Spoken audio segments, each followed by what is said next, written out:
নমস্কার। মাসের শুরুতেই একটা খবর কিন্তু আমাদের সবার কপালে বেশ একটা চিন্তার ভাঁজ ফেলেছে। খবরটা হলো গ্যাসের দাম নাকি এক লাফে অনেকটা বেড়ে গেছে। আচ্ছা, এই যে খবরটা ঘুরছে এর পেছনের আসল সত্যিটা ঠিক কি? চলুন তো আজকের এই আলোচনায় আমরা সেই রহস্যের গভীরে যাই। সবার মনে এখন একটাই প্রশ্ন, তাই না? যে তাহলে কি আমাদের বাড়ির রান্নার সিলিন্ডারের দাম সত্যি আকাশ ছোঁয়া হয়ে গেল? এই যে এত কথা হচ্ছে দাম বাড়া নিয়ে, এর আসল ব্যাপারটা কি? আচ্ছা, চলুন তাহলে আর কোনো ভনিতা না করে সরাসরি আসল কথায় আসি। আর প্রথমেই একটা স্বস্তির খবর দিই। আমাদের বাড়ির যে লাল রঙের রান্নার গ্যাসের সিলিন্ডার, সেটার দামে কিন্তু কোনো পরিবর্তন হয়নি। দামটা বেড়েছে শুধুমাত্র ওই নীল রঙের কমার্শিয়াল বা বাণিজ্যিক সিলিন্ডারের, যেগুলো সাধারণত হোটেল বা দোকানে ব্যবহার করা হয়। তাহলে চলুন এই দাম বাড়ার অঙ্কটা একটু বিস্তারিতভাবে আমরা বুঝিনি। ঠিক কোন সিলিন্ডারের দাম বাড়ল আর এর চাপটা ঠিক কাদের পকেটে পড়তে চলেছে। দেখুন, এই যে দামটা বেড়েছে সেটা ১৯ কেজির বাণিজ্যিক সিলিন্ডারের ওপর। কলকাতায় এর দাম বেড়েছে প্রায় ২১৮ টাকা, নতুন দাম গিয়ে দাঁড়িয়েছে ২২০৮ টাকায়। তবে আবারও বলছি, আপনার আমার ব্যবহারের যে ১৪.২ কেজি সিলিন্ডার, সেটার দাম কিন্তু সেই ৯৩৯ টাকাতে স্থির আছে। এখন প্রশ্ন হলো, বাণিজ্যিক সিলিন্ডারের দাম বাড়লে আমাদের বাড়ির বাজেটে তার কি প্রভাব পড়বে? আপাতদৃষ্টিতে তো কোনো সম্পর্ক নেই, তাই না?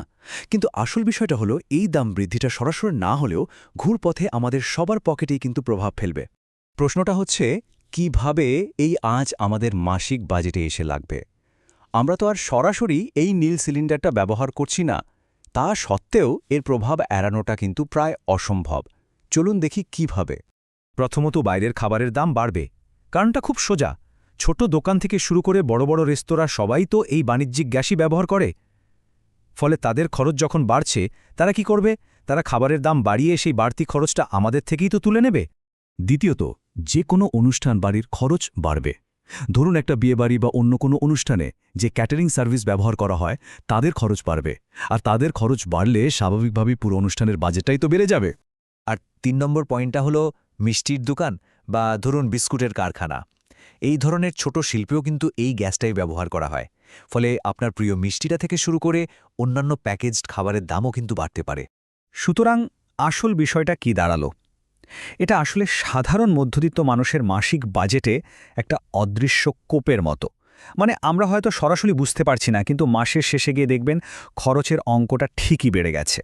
আচ্ছা, এখন তাহলে প্রশ্ন হচ্ছে যে হঠাৎ করে এই বাণিজ্যিক গ্যাসের দাম এত বাড়ল কেন? এর পেছনে কিন্তু বেশ কিছু আন্তর্জাতিক কারণ আছে। চলুন সেই কারণগুলো একবার দেখে নেওয়া যাক। এর পেছনে মূলত ৪টে বড় কারণ রয়েছে। ১. পশ্চিম এশিয়ার রাজনৈতিক উত্তেজনা। এর ফলে কি হয়? তেলের যোগানটা অনিশ্চিত হয়ে পড়ে। ২. হরমুজ প্রণালীর মতো খুব গুরুত্বপূর্ণ জলপথে সাপ্লাই চেনে বা সরবরাহে বাধা সৃষ্টি হওয়া। ৩. আমদানির ওপর ভারতের সাংঘাতিক নির্ভরশীলতা। আর ৪ নম্বর হল ডলারের তুলনায় টাকার দামের ওঠানামা। এর ফলে বিদেশ থেকে একই জিনিস কিনতে এখন আমাদের অনেক বেশি টাকা খরচ করতে হচ্ছে।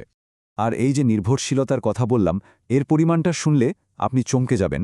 ভারত তার মোট প্রয়োজনীয় এলপিজির প্রায় ৬৫% বিদেশ থেকে আমদানি করে।